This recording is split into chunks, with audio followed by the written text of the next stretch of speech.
Inflation की बात निकली है सर, तो दो तरह से इन्फ्लेशन पर आपसे सवाल पूछना चाहूंगा। एक तो हमारे लिए ऑफ कोर्स आगे जाकर ये जो गिरावट आ रही है इसका इफेक्ट आएगा, बट एटलीस्ट पिछले महीने जून में और उससे पहले मई में 7% के आंकड़े पर ही अब इन्फ्लेशन बरकरार है। तो एटलीस्ट हमारा इन्फ्लेशन बढ़ा नहीं है, कम भी ज्यादा नहीं हुआ बट बढ़ा नहीं है, एक स्टेबल रेंज पर है।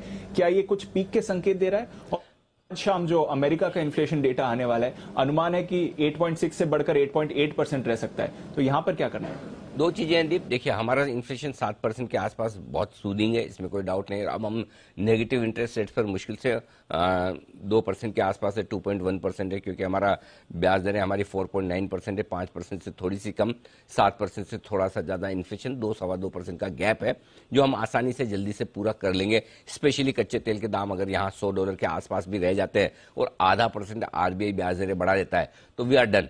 हमें बहुत ज्यादा चिंता की बात नहीं। इसका मतलब ये नहीं कि इन्फ्लेशन नीचे नहीं लाना है, लेकिन आपकी ब्याज दरें उसको एडजस्ट करती हुई दिखेगी काफी हद तक। तो इकोनॉमिक बैलेंस के हिसाब से अगर आप देखें तो हम काफी हद तक दूसरे देशों के मुकाबले में बहुत बेहतर होंगे। जहां अमेरिका में 1% ब्याज दरें, 8.5% का इन्फ्लेशन है, वो भी आप तो बढ़ने की बात कर रहे हैं कि 8.6 से 8.8% जा सकता है आज रात को।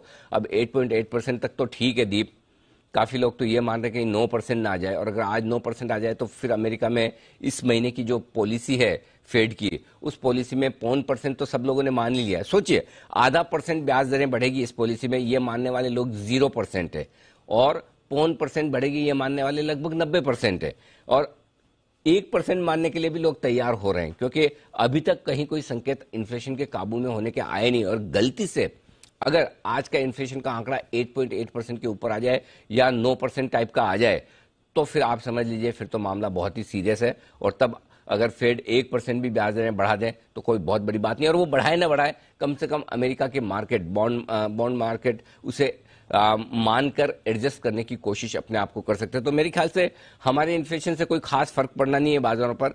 ठीक है, खराब आता तो थोड़े हमें चिंता होती है, ठीक आया है तो कोई दिक्कत की बात नहीं है। लेकिन आज रात अमेरिका में इन्फ्लेशन का आंकड़ा क्या आता है, ये मेक और ब्रेक है, और उसी पर नजर रहेगी। तो अमेरिकी बाजारों की आगे की चाल पूरी तरह से आज के इन्फ्लेशन के आंकड़े पर रहेगी। तो सबसे अहमियत वाला आंकड़ा आज का है जो आज रात आप अमेरिका में देखेंगे। जी दीप।